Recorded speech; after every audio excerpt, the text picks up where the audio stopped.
హనుమత్ ప్రదక్షిణం చేసేటప్పుడు చెప్పవలసిన శ్లోకం ఏమిటో పరాశర సంహిత చెప్పింది.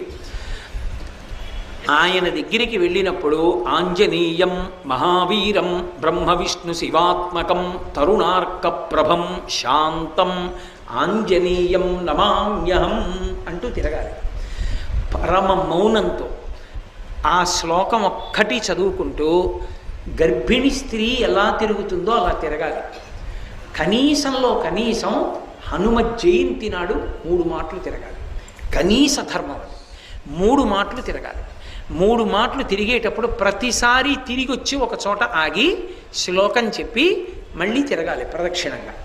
అలా 3 మాటలు తిరిగితే, అందుకే నేను మీతో పరమ సత్యం చెప్తున్నానని జ్ఞాపకం పెట్టుకోండి.